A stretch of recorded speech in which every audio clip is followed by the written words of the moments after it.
الحمد لله رب العالمين والصلاة والسلام على سيدنا محمد وآله وصحبه أجمعين أما بعد فقد قال الله تبارك وتعالى في القرآن الكريم قالت نملة يا أيها النمل ادخلوا مساكنكم لا يحطمنكم سليمان وجنوده وهم لا يشعرون صدق الله العلي العظيم. السلام عليكم ورحمة الله وبركاته. கணியத்திற்குரிய கனவான்களே, பெரியோர்களே, அல்லாஹ்வின் நல்லடியார்களே, அல்லாஹ்வின் பேரருளால் நாம் பெற்ற ரமலான் மாதத்தில் சரிபாதியை கழித்து இரண்டாம் பாதியில் நாம் அமர்ந்திருக்கின்றோம். 16வது தராவியை நிறைவு செய்து கணியத்திற்குரியவர்களே, எஞ்சிருக்கக்கூடிய பிந்திய 15இல் குறிப்பாக கடைசி 10இல் மிக அதிகமாக நல்லமல்கள் செய்கின்ற வாய்ப்பை அல்லாஹ் நம் அனைவர்களுக்கும் வழங்குவானாக. கணியத்திற்குரியவர்களே, நேற்று ஓதப்பட்ட சூறாக்களில் ஒரு சூரா சூரத்துல் நம்ல். நம்ல் என்று சொன்னால் எறும்பு என்பது அதனுடைய பொருளாகும். அல்லாஹு தஆலா எறும்பு என்ற தலைப்பில் ஒரு சூறாவை இறக்கி அருளியதற்கு காரணம் என்னவென்றால், சுலைமான் அலைஹிஸ்ஸலாம் அவர்களுக்கு அல்லாஹு தஆலா பிரம்மாண்டமான ஆட்சியை அல்லாஹ் வழங்கியிருந்தார். அவர்கள் மனிதர்கள் மீது மட்டுமல்லாமல் விலங்கினங்கள், பறவை, பட்சிகள், மீன்கள், ஜின்கள் எல்லாவற்றின் மீதும் ஆட்சி செய்கின்ற ஒரு அதிகாரத்தை அல்லாஹு தஆலா சுலைமான் அலைஹிஸ்ஸலாம் அவர்களுக்கு வழங்கியிருந்தார். எறும்புகள், பறவைகள் பேசுகின்ற மொழியை கூட சுலைமான் அலைஹிஸ்ஸலாம் அவர்களால் அறிந்து கொள்ள முடியும். அவைகளிடத்தில் சுலைமான் அலைஹிஸ்ஸலாம் அவர்கள் பேசுவார்கள். அல்லாஹு தஆலா எறும்பு என்ற இந்த தலைப்பிட்ட சூறாவில் நபி சுலைமான் அலைஹிஸ்ஸலாம் அவர்கள் எறும்போடு பேசிய உரையாடலையும், அதனைத் தொடர்ந்து ஹுதுஹுது என்ற பறவையோடு பேசிய உரையாடலையும் அல்லாஹு தஆலா பதிவு செய்கிறான். ஏன் இதை பதிவு செய்கிறான் என்றால், மிகப்பெரிய படிப்பினைகளை அல்லாஹு தஆலா அதில் நமக்கு வைத்திருக்கின்ற காரணத்தினால் இந்த 2 சம்பவத்தை, நிகழ்ச்சியை அல்லாஹு தஆலா பதிவு செய்கிறான். அதில் முதல் நிகழ்ச்சி, நபி சுலைமான் அலைஹிஸ்ஸலாம் அவர்கள் எப்பொழுதும் படை பட்டாளத்தோடு படை சூழ சென்று கொண்டிருந்தால் அப்படியே ஊரை பவனி வருவார்கள், வெவ்வேறு பகுதிகளுக்கு செல்வார்கள்.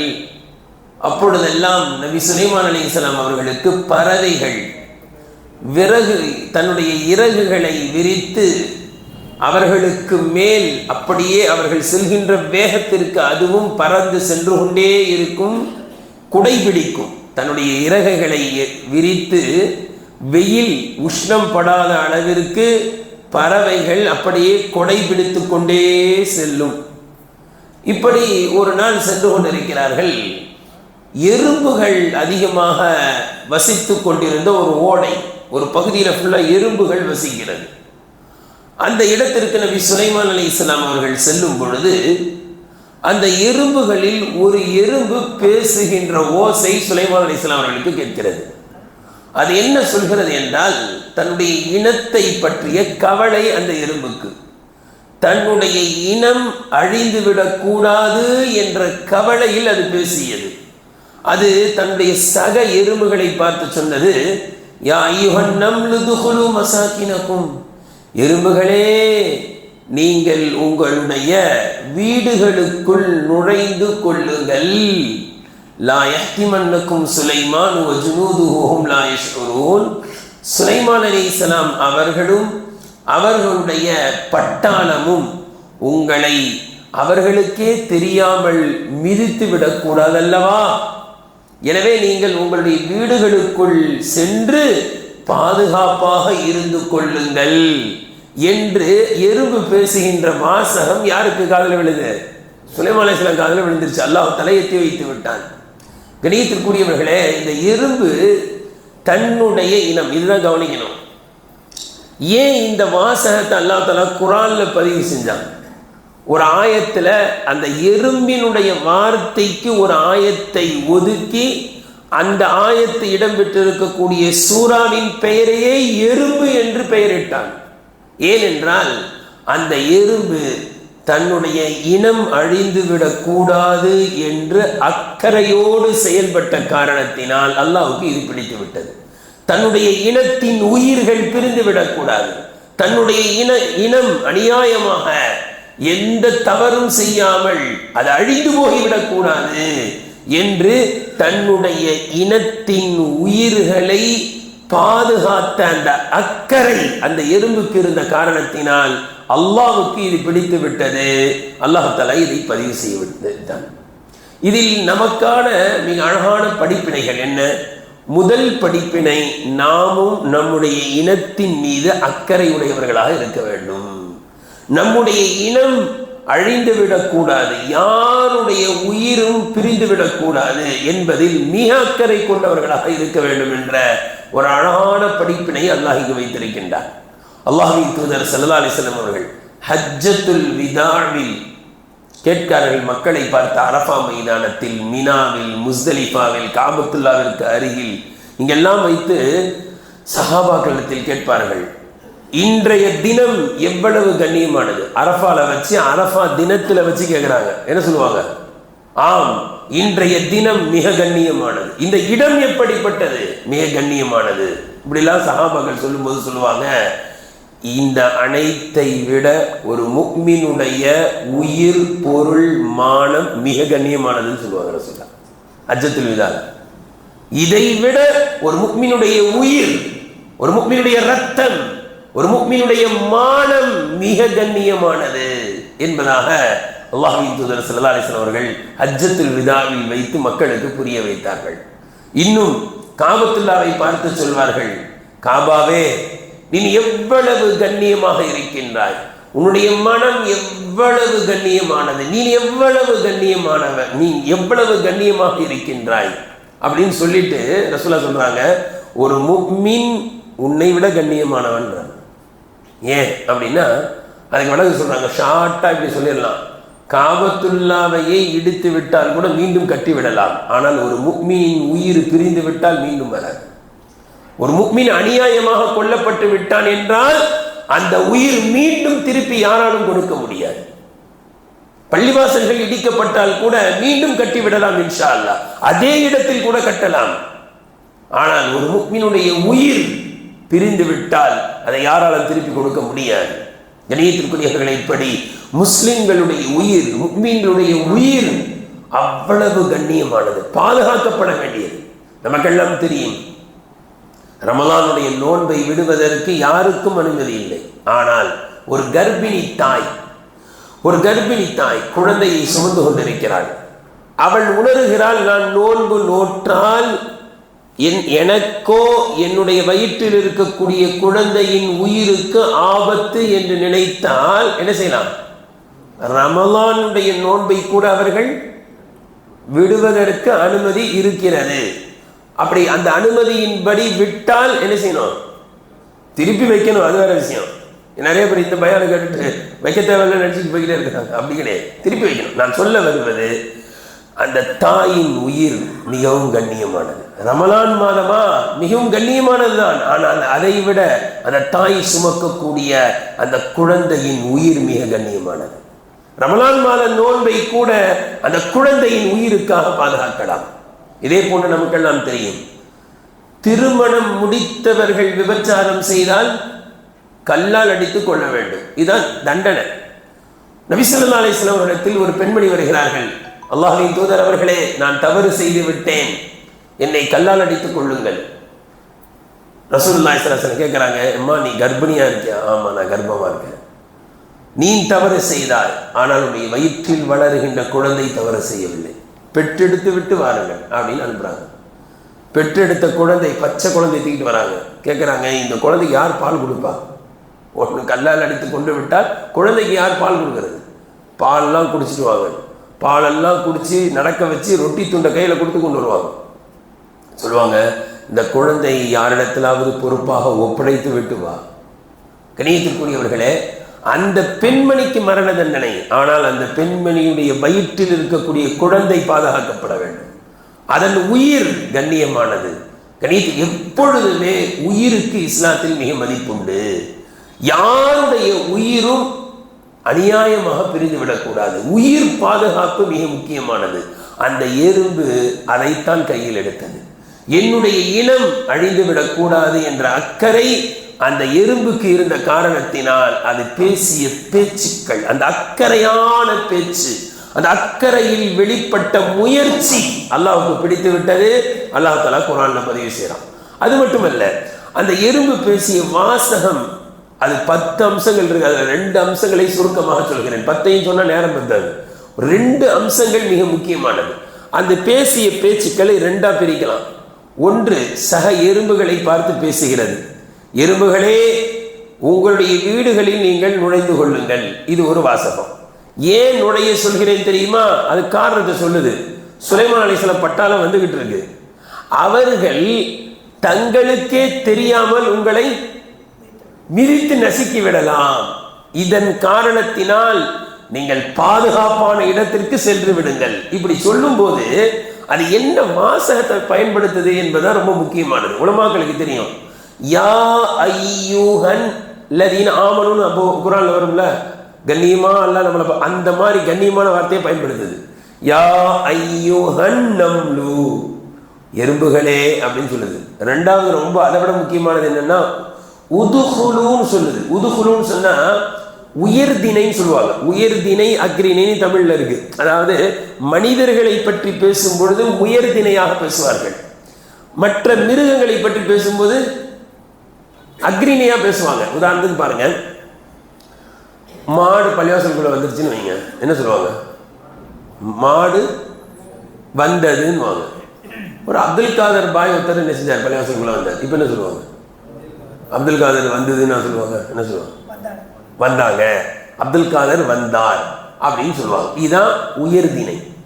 ஒரு மனிதனுக்கு ரொம்ப பெரிய மதிப்பு இருக்கு.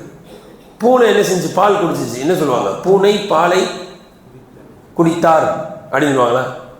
பூனை அவர்கள் வந்தார்கள், பாலை குடித்து விட்டு சென்று விட்டார்கள் சொல்ல மாட்டாங்க. பூனை வந்துச்சு, பாலை குடித்துட்டு போயிடுச்சுன்னு வாங்க. இதுதான், இப்படித்தான் பேசுவாங்க இல்லையா? ஆனா ஒரு ஒரு மனிதன் பாலை குடித்தால் அவர் பாலை குடித்தார் அப்படின்னு சொல்லுவாங்க. இந்த எறும்பு என்ன செய்யுதுன்னா, தன்னுடைய இனத்தை பார்த்து உதுகுல்லன்னு சொல்லலை, உதுகுலின்னு சொல்லலை, உதுகுலுன்னு சொல்லுது. இது எப்படிப்பட்ட வார்த்தைனா மனிதர்களை பார்த்து பேசக்கூடிய வார்த்தை இது.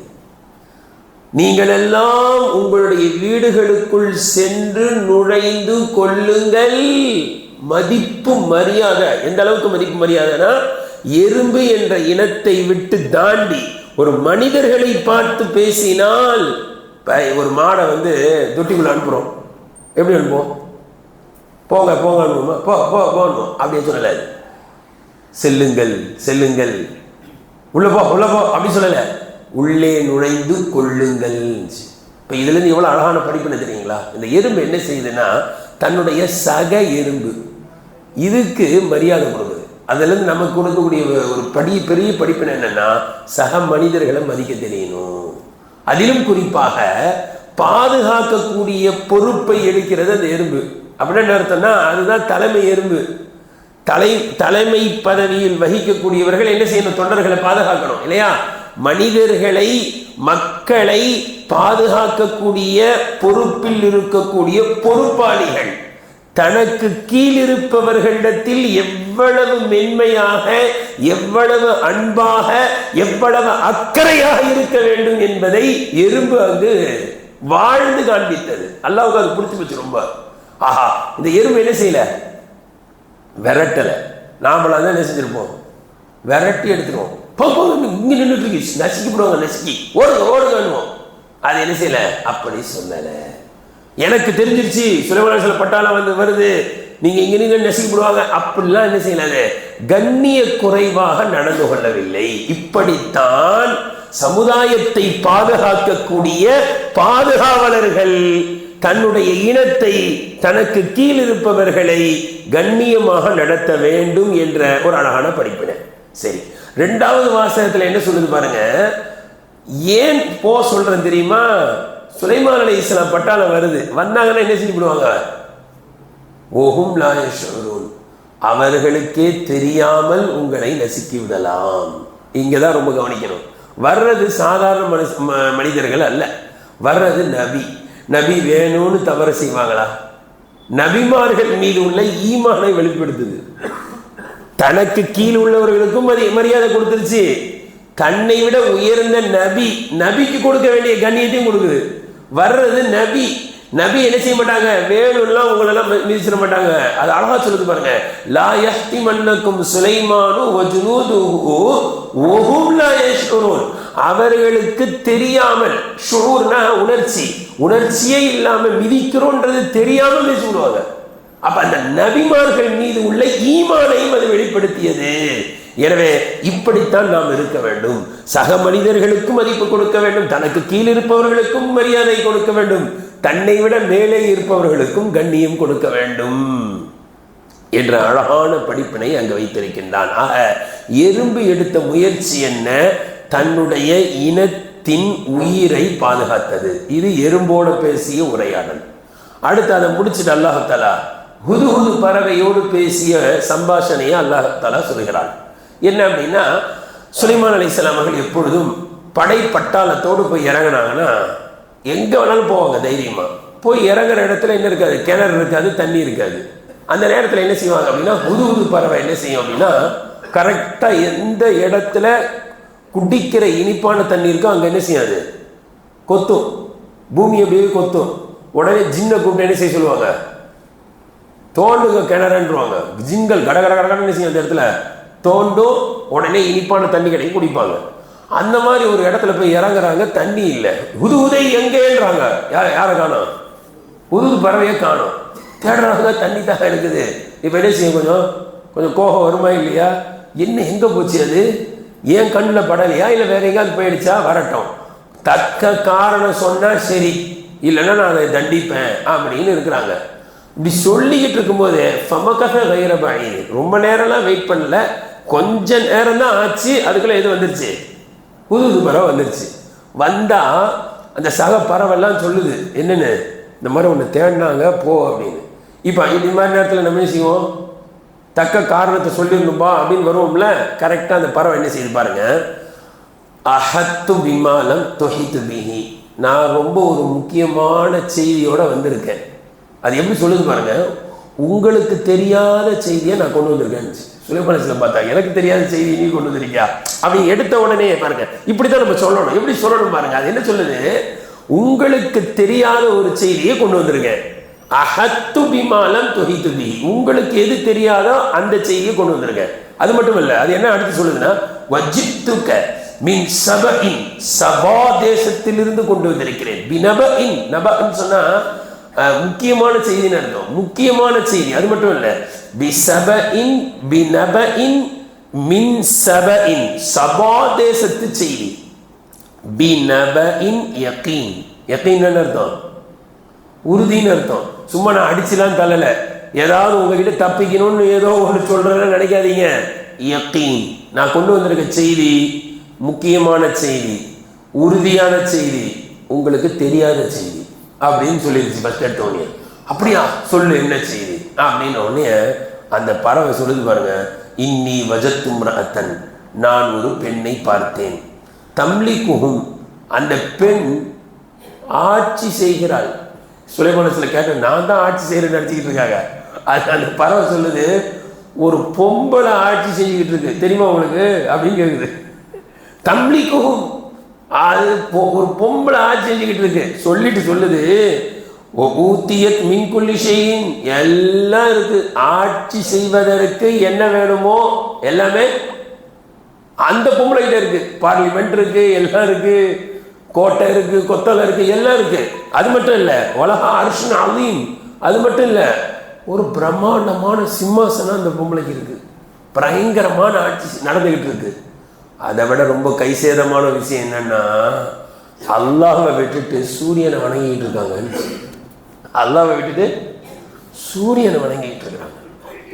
சொல்லுது அல்லாஹ் யஸ்ஜுது லில்லாஹி அல்லதி, அல்லாஹ் தானே வணங்கணும், அல்லாஹ்க்கு தானே சஜ்தா செய்யணும் அப்படின்ற ஆயத்தை நம்ம அரபியில் இப்போ ஓதணும். அது சொன்ன வார்த்தை எப்படி அல்லாஹ்வுக்கு புரிஞ்சு போச்சுன்னா, அல்லாஹு தஆலா அதனுடைய கவலை, நபி சுலைமான் அலைஹிஸ்ஸலாம் எடுத்த முயற்சி, நீண்ட சம்பவம்.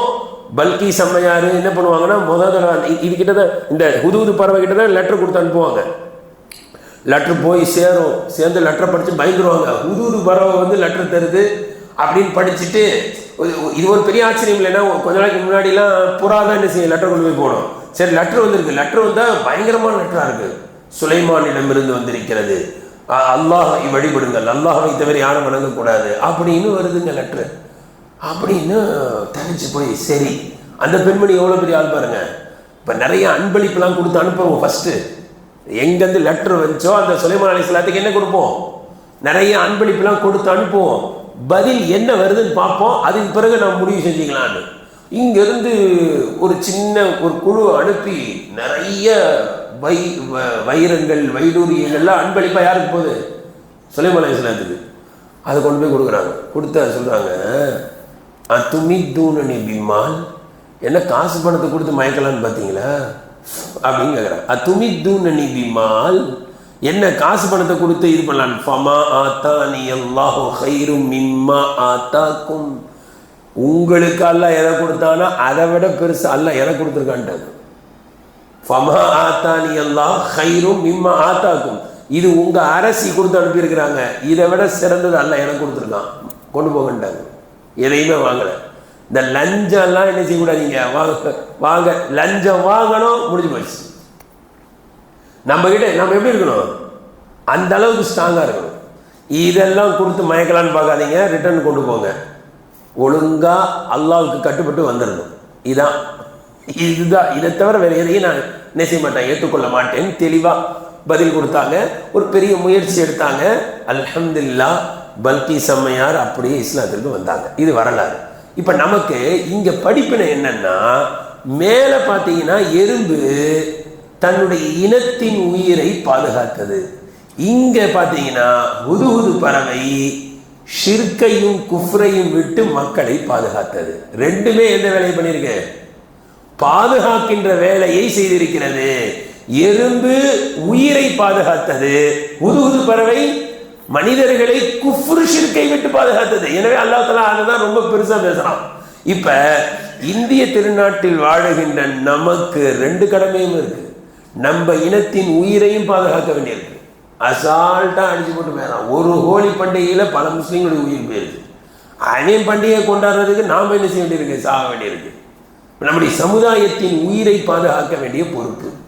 இரண்டாவது, ஹுதுஹுது பறவை செஞ்ச வேலை என்ன, அல்லாஹ்வை விட்டுட்டு கல்லையும் மண்ணையும் என்ன செஞ்சுக்கிட்டு இருக்கு, வணங்கிக்கிட்டு குடி கும்பாலம் அடி தடி இப்படி அறிவு கட்டுத்தனமான வேலையில மனிதர்கள் படைக்கப்பட்ட நோக்கம் என்ன, யாரை வணங்க வேண்டும் என்று கூட தெரியாமல் அறிவீனர்களாக இருக்கிறார்கள். இவர்களை பற்றிய கவலை, இவர்களையும் பாதுகாக்க வேண்டும். எதை விட்டு, குஃப்ர் ஷிர்கை விட்டு ஏக இறைவனின் பக்கம் இவர்களை கொண்டு வர வேண்டிய பொறுப்பு ஹுதுஹுது பறவை செய்த அதே வேலையை நாம் செய்ய வேண்டியிருக்கு. அதே போன்று எறும்பு தன்னுடைய இனத்தை பாதுகாத்துச்ச உயிரை, அந்த வேலையும் நாம் செய்ய வேண்டியிருக்கு. அல்லாஹ்வின் தூதர் ஸல்லல்லாஹு அலைஹி வஸல்லம் அவர்கள் இந்த ரெண்டு வேலையும் எடுத்தாங்க. மனிதர்களுடைய உயிரையும் பாதுகாத்தார்கள். அல்லாஹ்வின் தூதர் ஸல்லல்லாஹு அலைஹி வஸல்லம் காலத்தில் ஏற்பட்ட மொத்த யுத்தங்கள் எத்தனை தெரியுங்களா? 10 ஆண்டுல அல்லாஹ்வின் தூதர் ஸல்லல்லாஹு அலைஹி வஸல்லம் அவர்கள் 27 படையை அனுப்பி வச்சாங்க. எத்தனை படை? 27 படை. அந்த 27 யுத்தங்களில் நபி ஸல்லல்லாஹு அலைஹி வஸல்லம் அவர்களே கலந்து கொண்ட யுத்தங்கள் 27. ரசூலுல்லாஹ்வே கலந்து கொண்ட யுத்தம் அது கஸ்வான்னு சொல்லுவாங்க அரபியில. மொத்தம் எத்தனை? 27. ரசூலுல்லாஹ் போல அனுப்பி மட்டும் வச்சாங்க, அது 38. எத்தனைங்க அது? மொத்தம் சேர்த்தா 65 யுத்தங்கள். எத்தனை வருஷத்துல? 10 வருஷத்துல. இப்போ பார்க்கறதுக்கு எப்படி தெரியுது? 10 வருஷத்துல 65 யுத்தமா அப்படின்னு தோணுது. ஆனா நீங்க அந்த வரலாறு நல்லா ஆய்வு செஞ்சு சொல்றாங்க, ரசூலுல்லாவே சென்று கலந்து கொண்ட யுத்தம் எத்தனை சொன்னேன்? 27. அதுல மொத்தம் 9 யுத்தத்துல தான் சண்டையே நடந்துச்சு. மீதி உள்ள எந்த யுத்தத்திலையும் சண்டையே நடக்கல. ரசூலுல்லா போவாங்க, எதிரிகள் ஓடி போயிடுவாங்க, ரசூலுல்லா யுத்தம் செய்யாமலே வந்துடுவாங்க. 9 யுத்தத்துல தான் என்ன செஞ்சு யுத்தம் நடைபெற்றது. மீதி யுத்தங்களே நடைபெறாமலே திரும்பி வந்துட்டாங்க. ஆச்சுங்களா? சரி, மொத்தம் 65 யுத்தம். அந்த 65 யுத்தங்கள்ல கொல்லப்பட்ட முஸ்லீம்கள் எத்தனை பேர் தெரியுங்களா? 259 சஹாபாக்கள் மட்டுமே ஷஹீதாக்கப்பட்டாங்க. நிறைய பேருக்கு தெரியாது. ரசூலுல்லாஹ் காலத்தில் நடந்த யுத்தங்கள்ல மொத்த சஹாபாக்கள் ஷஹீதானவங்க எத்தனை பேர்? ஒண்ணுமே இல்லை. இன்னைக்கு இரவு நாளை மறுநாள் தான் எது நடந்துச்சு? பத்ர்ல மொத்தம் எத்தனை சஹாபாக்கள் கலந்துக்கிட்டாங்க? 313 சஹாபாக்கள். எத்தனை சஹாபாக்கள் ஷஹீதானாங்க?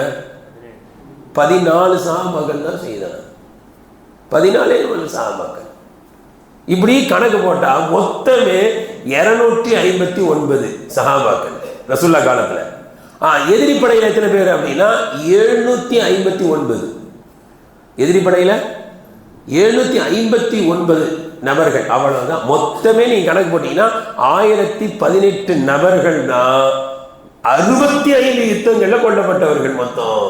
அப்ப உயிர் பாதுகாப்பை தான் குறிக்கோளா வச்சு அன்னைக்கு சண்டை நடந்துச்சு. ரசூலுல்லாஹி ஸல்லல்லாஹு அலைஹி வஸல்லம் அவர்கள் தன்னுடைய சஹாபாக்களுடைய உயிரை மிகவும் கண்ணியமாக பேணி பாதுகாத்தார்கள்.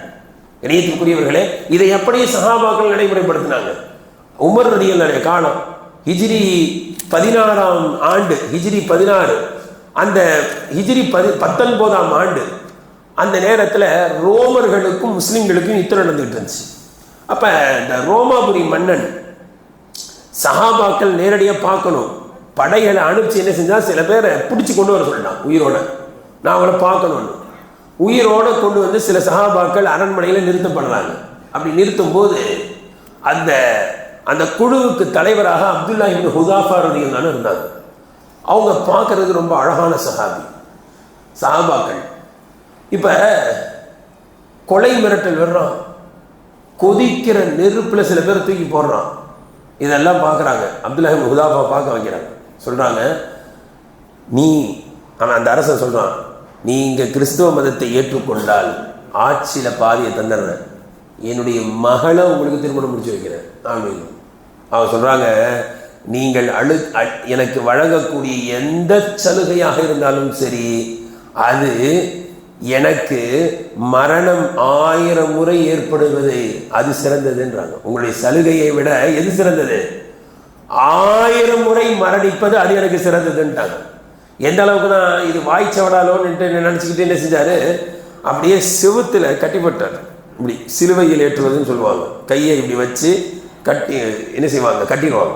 கட்டிட்டு அம்பு எறியக்கூடியவர்கள், குறிப்பார்த்து அம்பு எறியக்கூடியவர், அவங்கள கூப்பிட்டு சொல்றாரு காதில், அவர் மேலே பற்றக்கூடாது, ஆனால் எங்கே படணும்? அவர் பக்கத்தில். அப்படியே கண்ணில் குத்துற மாதிரி இங்கே படணும், இங்கே படணும், தலையில் குத்துற மாதிரி இங்கே படணும், ஆனால் அவர் மேலே பற்றக்கூடாது.